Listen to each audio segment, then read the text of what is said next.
Hello, and welcome to the Fresh Air Show.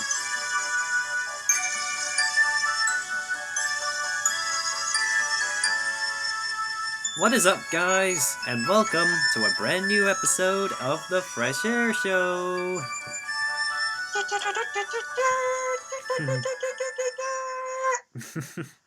Hello! Hi. The year's almost over. Just 2 months left. And so much has happened since the last one. Lots has happened. Yeah. Yeah. Now, before we get into the meat of today's podcast, I want to apologize for my sheer stupidity in the last podcast. Huh? For one, I distinctly remember saying that this year Halloween would take place on Friday the 13th, and quite frankly that's impossible. Yeah. I think my eyebrow twitched when you said it originally, and I never thought anything of it. And then when we left the podcast, I thought, does he mean there's some sort of Halloween event up in Scotland on the 13th or something? Because I was like, wait a minute. Because in my effort to look for the month's most striking headlines, I found that, and it just sounded like a cool and spooky idea, but it was only until I was re-watching that scene in the podcast, and then I realized, oh god, this is gonna sound so stupid. So I think it was pretty hilarious, because when you said it, even me and Raoul were kind of like, ooh, and stuff. Yeah, we were dumb. Yeah. So yeah, curse you fake headlines. That's what happens. Yeah. Another thing I'd like to apologize for is that when I'm addressing the actor who plays Joker in Joker, his name is Joaquin Phoenix. Cool. What did you call him? Joaquin or something. I tend to call him Joaquin Phoenix, but it's... Well, for one, I've never needed to know the spelling of Joaquin until I knew that was what people were calling him, and I'm like, okay, it's one of those names. Now, haven't you ever seen The Book of Life? I have, but I've not seen it subtitled. Come on, you have to have some sort of Spanish-based knowledge. I do, but Wokeen, that spells Joaquin. Juanita, Julio. Yeah, I know. Oh, no. Joaquin. Yeah. Anyway, how have you guys been since the last podcast? We've been fine. Well, I have. Yeah, I've been fine. Yeah. Just been enjoying all of the new content that's arisen over the last few weeks. Yep. So much has gone on. Yep. No. Back in summer this year, we were introduced to the unholy horror that was the live-action Sonic the Hedgehog. Mother of God. Yeah. Now, it's easy to feel uncomfortable with that design, like those tiny eyes, his white furry hands, and his unnaturally human form. Yes. But now. Yep. Thanks No. to the entire internet collectively cyberbullying at Paramount, essentially, they listened to the fans, and they have now redesigned Sonic, and I'll have to say this, it looks a lot better. Don't you agree? I sent it in the chat. Absolutely. What do you think? I'm thinking if Sonic flies past the building in a helicopter this podcast, I'm inviting him in. Because I want to shake his hand and say, well done, man. Well done. So yeah. A fantastic improvement. Yeah. He still has that line between his eyes, but I still think it looks perfectly natural to how it should look in the film and stuff. Yep. Yeah, because they did the optical illusion of one eye by giving it a little patch of white fur. Yeah. So it looks like one eye. that it's still separated. It looks more natural while sort of adhering to anatomy. Yeah. And I think that trailer too is amazing. I haven't heard anyone give it a bad time. Half the comments in the YouTube comments, people were saying 2019 couldn't really care about this film. 2020, here's my money. Yes. One of the other There's things which I was really hoping they would change is that instead of Sonic having furry hands, he now has his signature white cartoon gloves again. So, Thank goodness. yes. There was a conspiracy theory going around that, like, the original design was, like, a hoax, so that people would praise their redesign, quote unquote.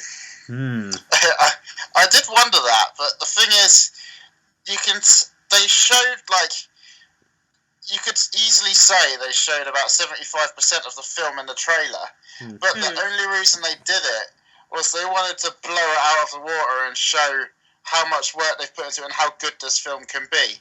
Whereas the old trailer is kind of bland, and I can now say I don't think it looks like a hop copy anymore, thank God. So it looks great. So, yeah, this second trailer has immediately changed my views on this movie.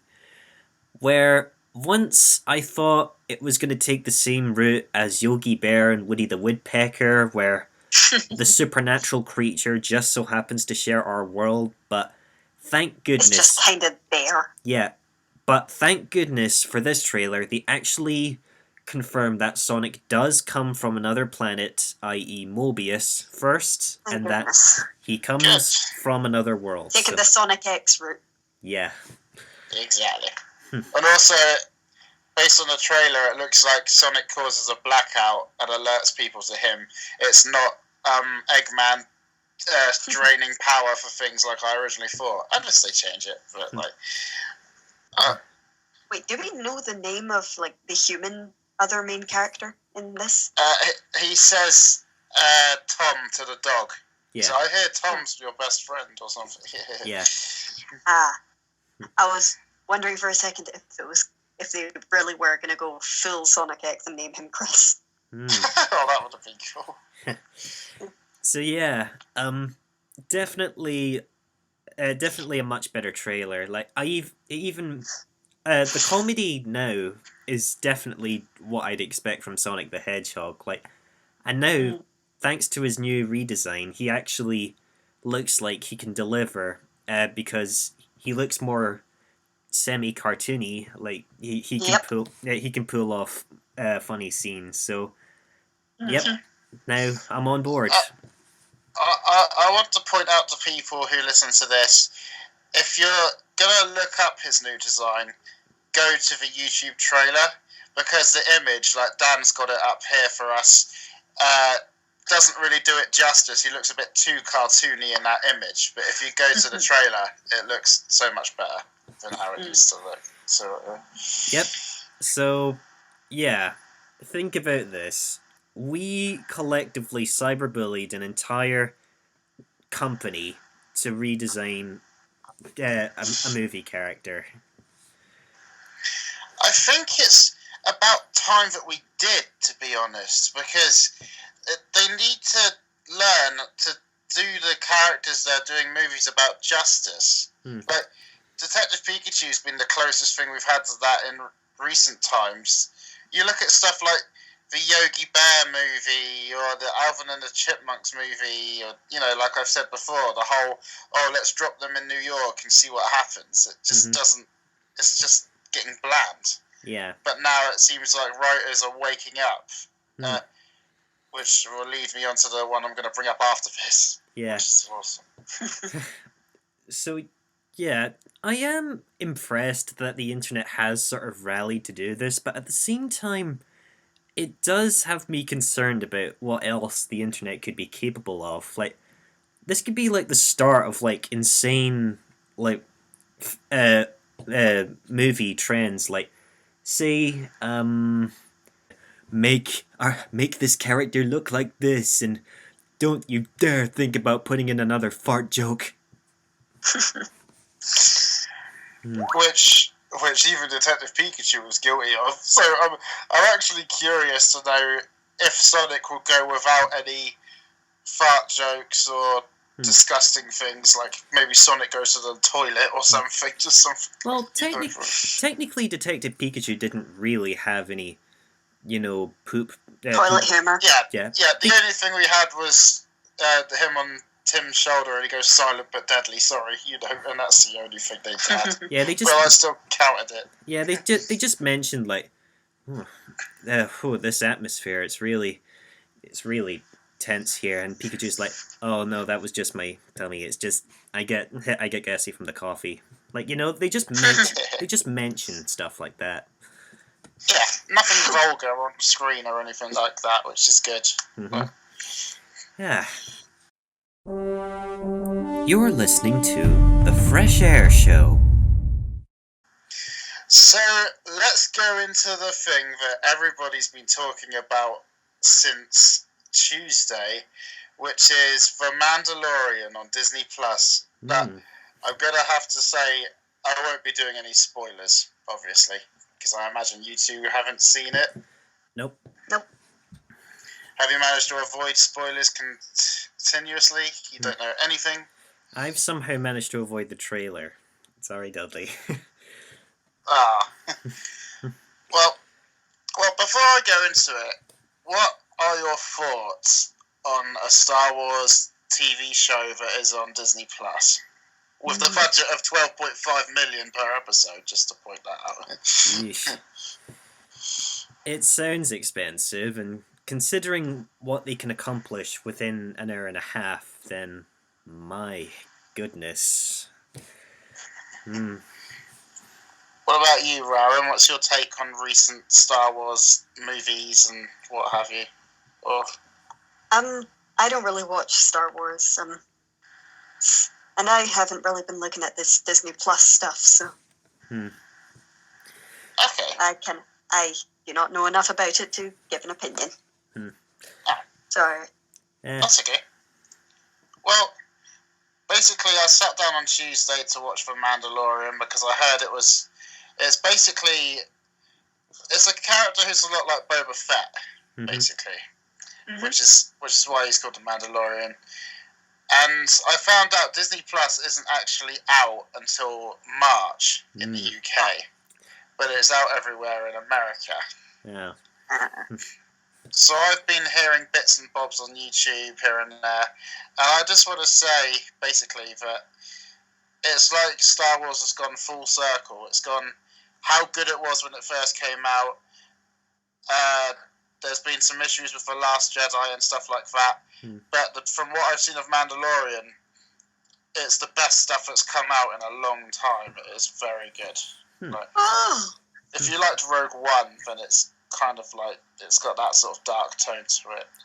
Yeah, Rogue One. Yeah, that a lot of people are saying that's like the most popular Star Wars movie to date, at least the most popular modern one, because it actually acts more like how people act in a Civil War scenario, I guess. Yeah. And it also happens in that time where there were stormtroopers and Darth Vader, rather than the newer stuff with Kylo Ren and stuff like that. Yeah. But in terms of Disney Plus, I don't know. It's just I've not really been that big on subscription services. Like, it's just I barely have enough in my wallet right now, and just the fact that you need to pay just to see all these exclusive shows, it's like, good grief. I mean, Netflix is more than enough for me, I think. Yeah. Sorry, Karen. Why would we pay for streaming services? No one's going to want to do that. We'll just go right back to pirating, mark my words. Jeez. Yeah. But nothing wants to come out on DVD anymore. It's all on Amazon and things like that. Yeah, that's what I'm fearing. that the fact that if DVDs and Blu-rays stop being made, it's like, oh god, where do I go now for the newest movies? Do I need to start recording them on TV? Do I need to go to these subscription services? What do I do? Look for online. That's what I do. I have actually been You half rebel. tempted to. Ugh. I was thinking about cancelling Netflix and getting Disney Plus because we've got all the stuff on there, like the DuckTales reboot, I imagine, and apparently that live-action Lady and the Tramp's been doing well. I've heard in the last couple of days, but I don't know. That's a thing. Yeah. Yeah. You cannot get enough of that live action stuff. Yep. Yeah, but it's not a live-action movie that's coming out in the cinema, so it might be handled differently. Who knows? Like, I wouldn't keep my hopes up. Well, whatever happens next in terms of Disney Plus, the future does seem a bit questionable, because at the rate of Disney buying every single film production company in existence, like, what's the next step? I like that weird trailer, it's called, where they put Mickey Mouse's head on Thanos, and each Infinity Stone has Disney, Fox, everything else in the Infinity Gauntlet, which is quite funny. Because what's the next step? Like, once they buy every film production, like, their ultimate challenge is probably Universal Studios. Like, if they eventually purchase that, what's the next step? Like, is our next president going to be named something Disney, or is everything going to be branded Disney? Like, probably. It'll be. I'm waiting for the day. We came close with Wreck-It Ralph, but when Nintendo links up with Disney, that's going to be chaos. Oh dear. As it does sound scary, but at the same time, it also does sound kind of cool, I guess, because if Disney were to eventually own everything, imagine the crossovers. Like, exactly. yeah, because I noticed. Have you both seen the Lego Movie 2? Nope. Yeah, I have. Well, basically, a lot of things have happened between the first Lego Movie and this one. One thing that I have noticed is that there's a lack of the cameo characters, like the Star Wars characters and etc., because Disney now owns Star Wars. And they actually make a joke about this when they're like trying to figure out what to do next. We can't. The Justice League haven't returned from their mission. We would send the Star Wars characters if we could, but Disney hasn't returned our calls. I think the best example is the Lego Batman movie with all the villains at the end turning up. I think that's pretty good. Yeah. It's like, that was a pretty awesome movie, I must say, because it's basically, if you liked the game Lego Dimensions, this is basically the Lego Dimensions movie. Because it's got so many characters showing up, like the DC characters. You've got, in terms of villains, you've got like the Wicked Witch of the West, Sauron. The Daleks, surprisingly. So. Notice how they're called British robots because of copyright reasons and stuff like that. Yeah.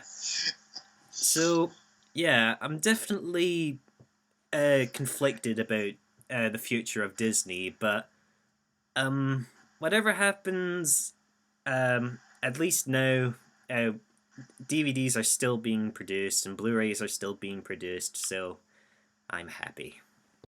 You are listening to the Fresh Air Show! Well, it's that time again. It's the month's most ridiculous headlines. Yeah.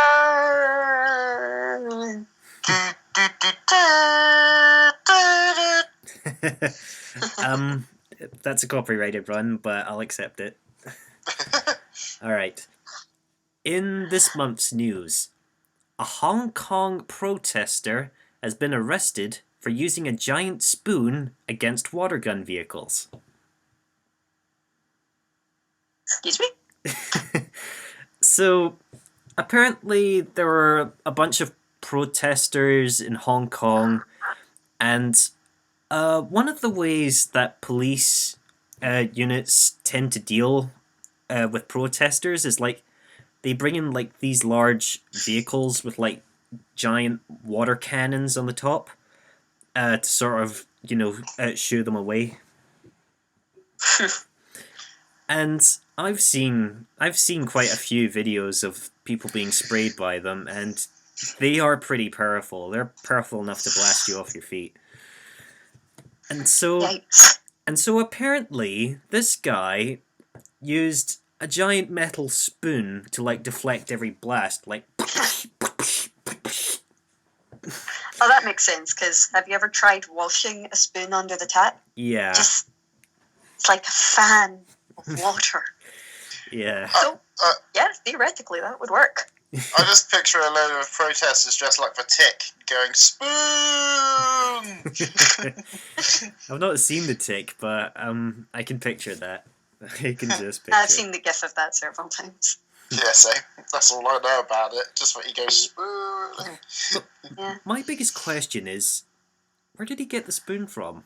I mean, it's like the size of my desk, and it's I'm pretty sure there's sort of things you could like buy online. because it is made out of metal by the looks of things. It's just some guy in a blacksmith, and he's like, I'm gonna make the ultimate weapon for myself. And he forges, like, he goes for a montage and he leaves, and he's like, I made a spoon! Yes, the ultimate weapon. But then again, as you've seen, Dan, the efficient murderer with the inefficient weapon. Oh, yeah, that video. Just a guy being pursued. Imagine just like a giant butter knife. Yeah. Imagine it for a moment. Mm. Okay, back to the show. Okay. Made of plastic. Yeah. So, Alright, here's the next headline. Vegans want animal crackers banned because animal-shaped food apparently makes humans more dominant. Aren't we already the most dominant species on the planet? Yeah, we're already on top of the food chain. Hello. Ah, vegans. Now, why would you want to ban animal crackers? They're like the most adorable snacks out there. They're animal shapes that we eat, so obviously it counts as carnivorism, or whatever that is. Vegans. It's vegans, man. Yeah. being someone of the female persuasion, Rowan, what's your take on this? That they introduced gingerbread women now, where it used to be just gingerbread men. What are your thoughts on that? Would you say? Fair enough, I guess. I just remember there being a big thing about it, and so they were just like, oh, I guess we're making gingerbread women now, because otherwise it's not right, you know? I'm not against it, I'm just saying it just seemed like they were making a big fuss about something. Yeah, that's the funny thing.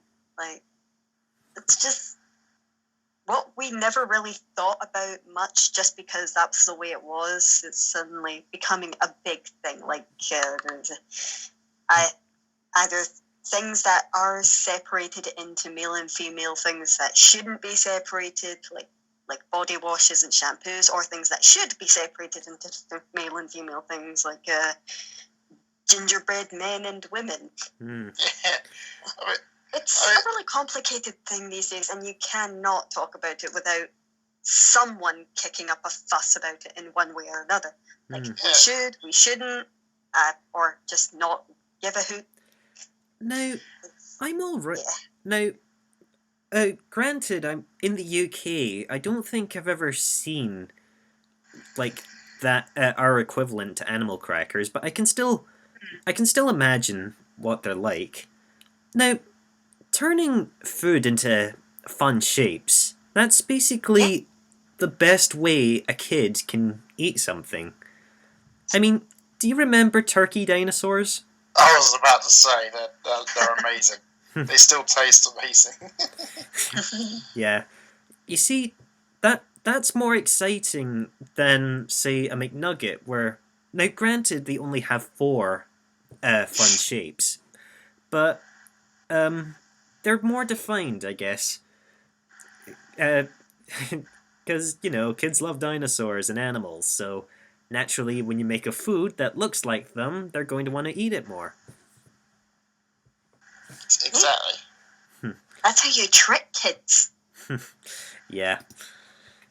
All right. But, like if they say, "Oh, we're gonna eat minion-shaped spaghetti," they'll be moaning about how it promotes their films next or something. It's like, Yeah. Okay. Welcome to the new age. Yeah. Everybody's upset about everything. In the words of John Mulaney. Ah. Okay. All right. Here's the next headline. A missing tortoise has been found 7 days later, 5 miles away from his family's old home. Huh. Now, as soon as I read this headline, I think it's really, really hard to lose a tortoise. Because it takes a while for them to get 5 miles away. Oh no!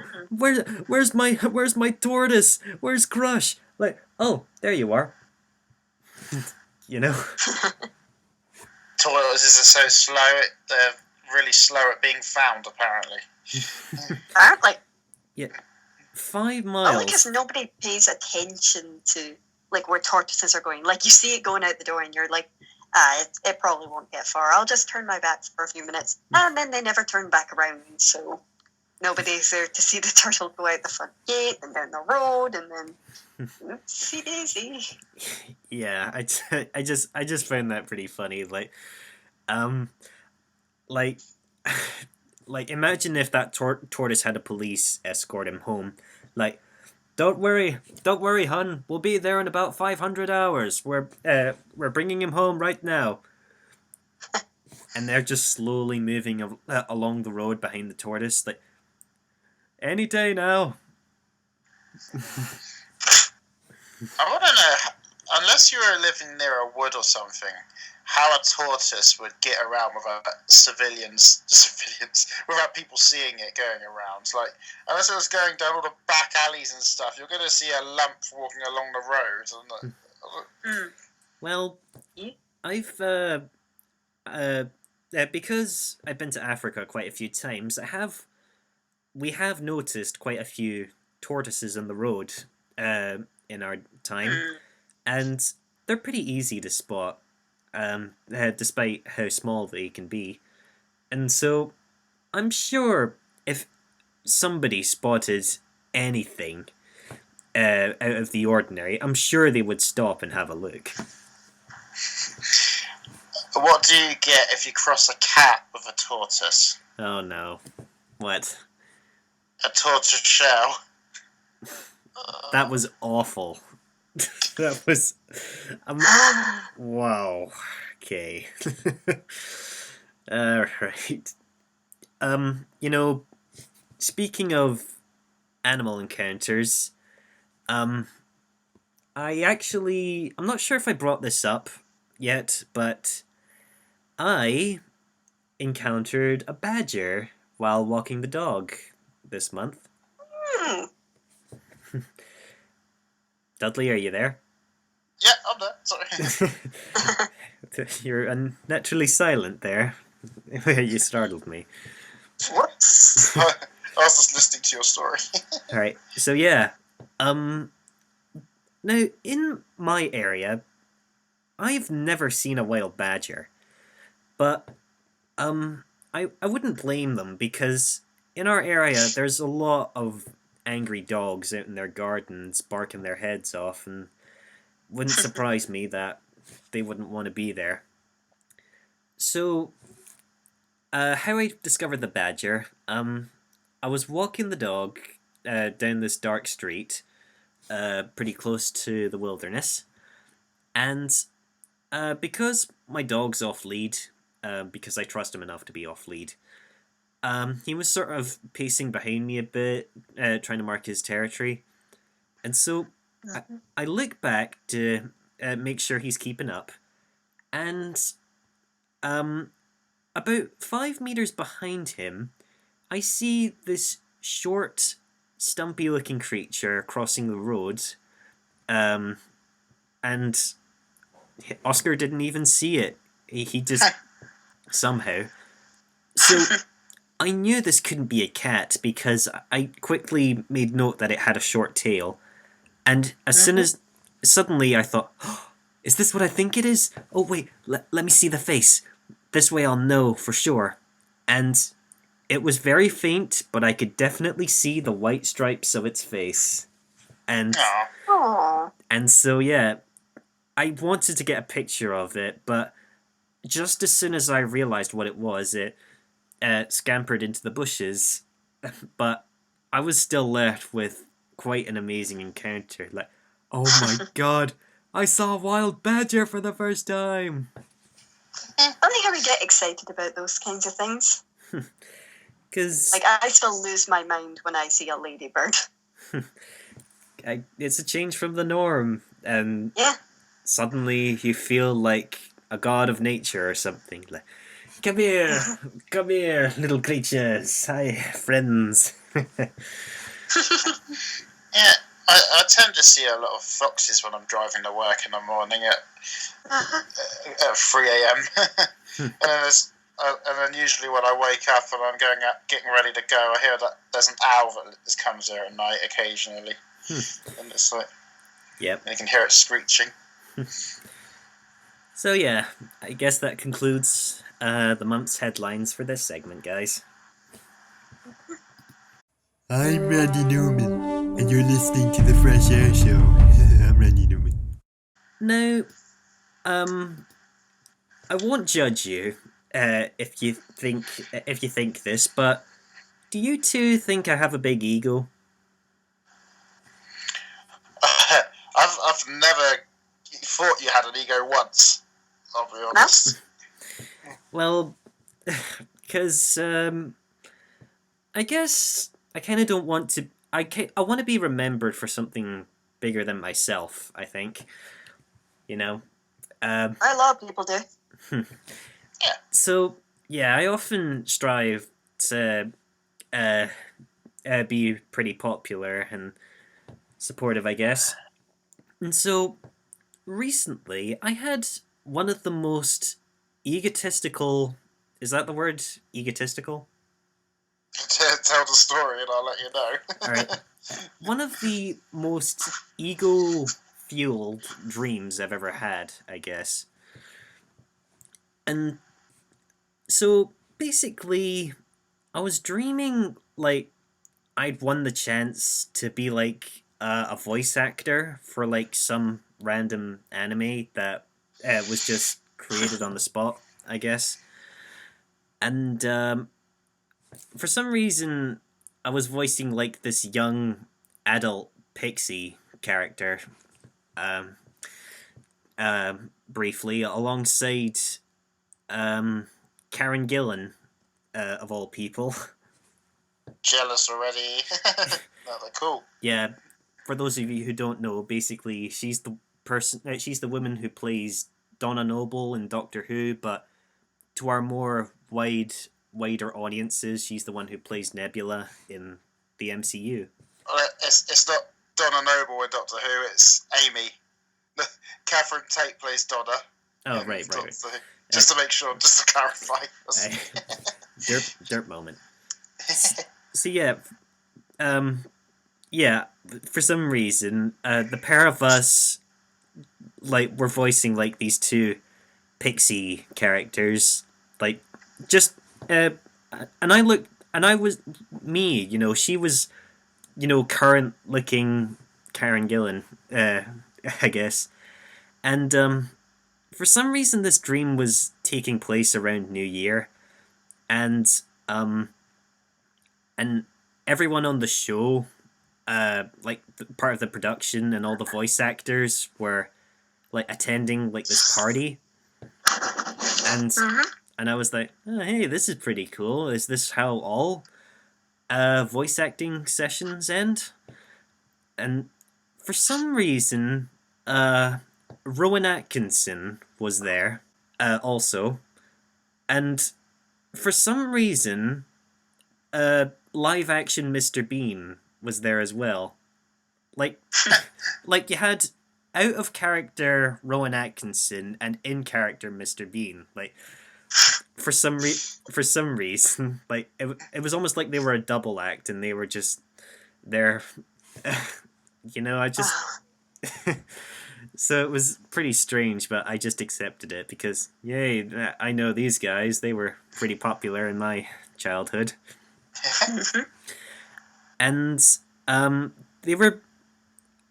What I found really funny is that like Rowan Atkinson and physical Mr. Bean, they were like asking other people to like take pictures of the two of them together, which I just found hilarious. Like Mr. Bean would go up to a random person and would be like, "Oh, do you think you could take a picture of the two of us, please?"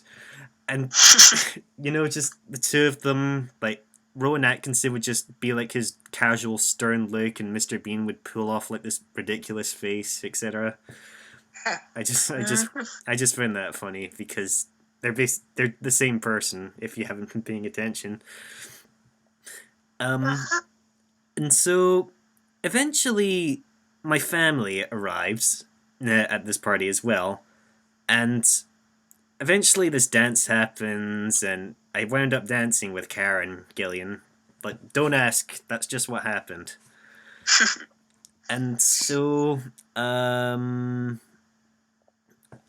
just reading further along with, because, off topic, I woke up at like 6 o'clock in the morning as soon as I had this dream, but it was so ridiculous that I just had to, you know, note it down, and so I just took out my phone and recorded my sleepy voice just going into this.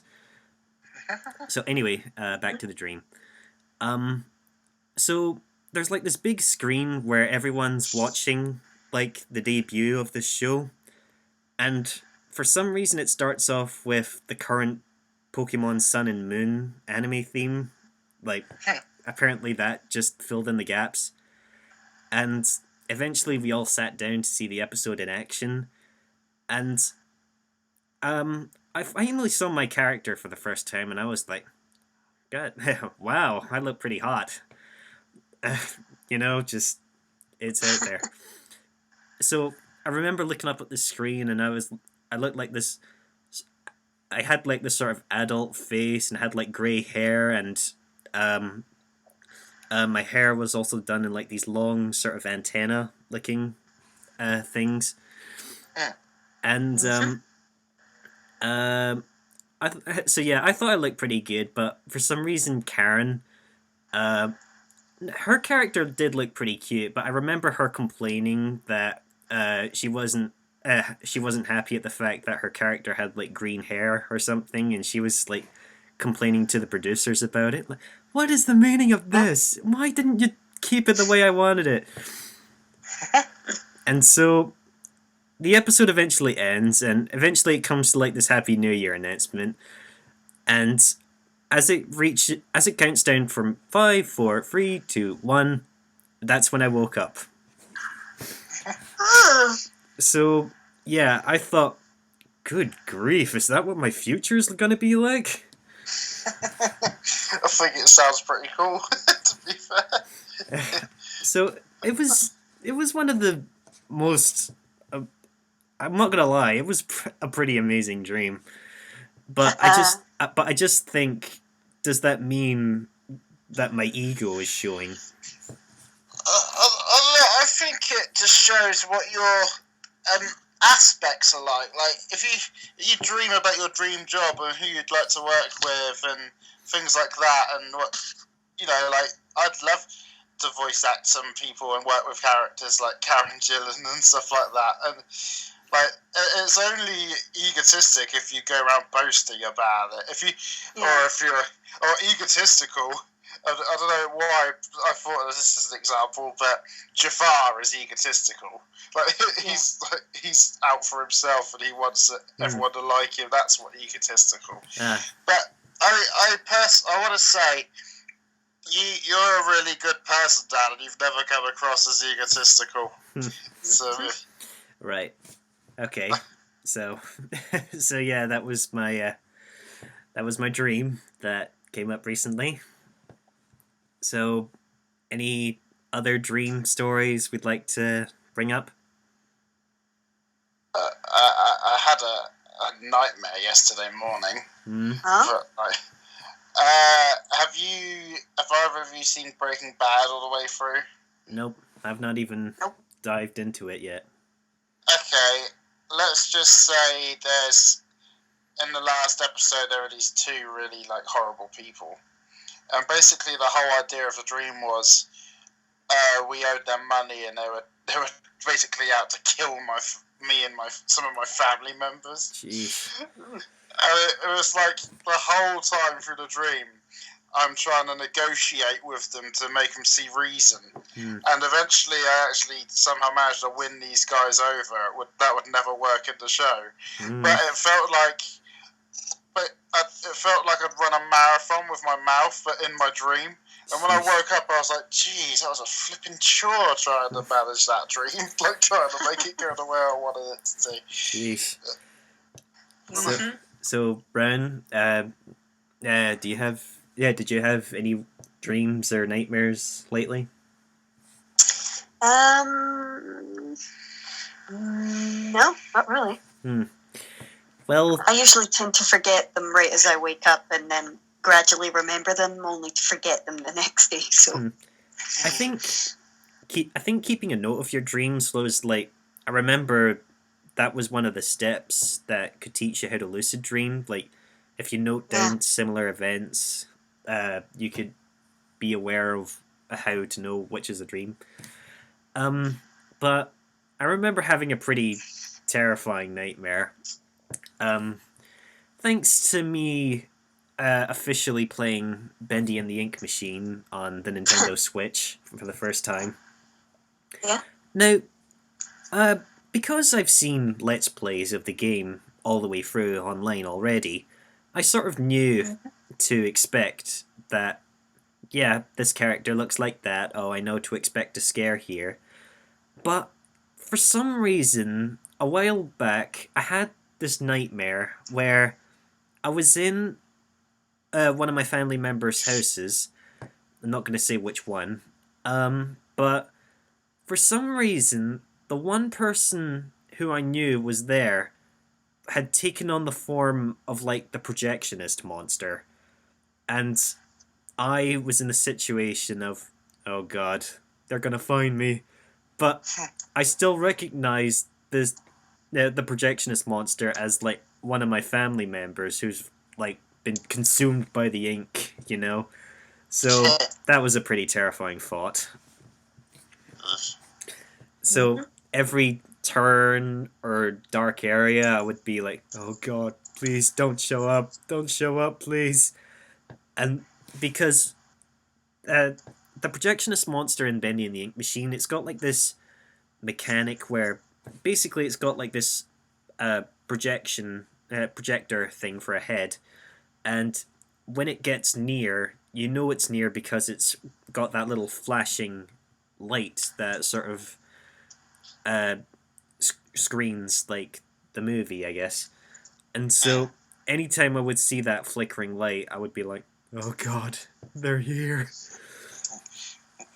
I haven't actually seen this monster yet, but I'm imagining it's like the Pixar light, but it turned bad. Or something. You're not too far off. So, yeah, basically, I was stalked by inky, humanoid-looking Luxo Jr., pretty much. Are we gonna see artwork of your pixie characters in this dream you had? Well, to be honest, I actually already did make a art piece because I didn't want to forget the image, because as soon as I saw myself, I was like, God damn. And I just had to draw it up before I forgot what I looked like. So, yeah. It's not perfect, it's not exact, but it was pretty close to what I envisioned. So it'll be up on the screen in the final video. Cool. Well, we're running down to our last few minutes here, so anything else you want to talk about? Not personally, no. I wanted to ask if you two would be interested in doing some Christmas games on the podcast for December. So, sounds interesting. Christmas games. So, what did you have in mind? Well, I've got a couple of games in mind. One I'm going to save till then. But I was thinking it would be funny for us three to do our own version of Cards Against Humanity. Okay. So, basically, what we'd do is we'd go away, we'd write 10 sentences with blanks to fill in. We'd write 15 things we could fill in blanks, like, 15 different items or characters, I don't know. And one of our 10 questions would have 2 blanks in it for us to fill in. All right. And then we'd take it in turns to fill them in and see who got the most points. Oh boy. Now, kids, if you're thinking about looking into Cards Against Humanity, wait until you're 18, for heaven's sake. Yeah, well, ours would be kid friendly though, obviously. Yeah. So it definitely does sound interesting. Like, it'll give us a chance to be creative in our responses. Yeah. Well, I was just listening back to a couple of our own podcasts, and I remember we had that one where you did the quiz for me and Rowan. Yeah. And I thought it would be fun to try and implement some games again. And I thought, when better than Christmas, right? Okay. But if no one wants to do that, then that's fine. But if anyone in the comments thinks it sounds quite funny. All right. So, I think that'll do for this month, guys. But I guess something I want to bring up for the December podcast is that the trailer for a new SpongeBob movie has been released, along with that CGI Scooby-Doo movie, which we brought up in the last podcast. So yeah, they'll be worth talking about, but we unfortunately can't do that right now in this podcast because we're almost out of time. So, we'll see you guys in time for the holiday special. So, time to say goodbye, guys. Bye-bye. See you all later. So yeah, Bye-bye. see you in December. Bye.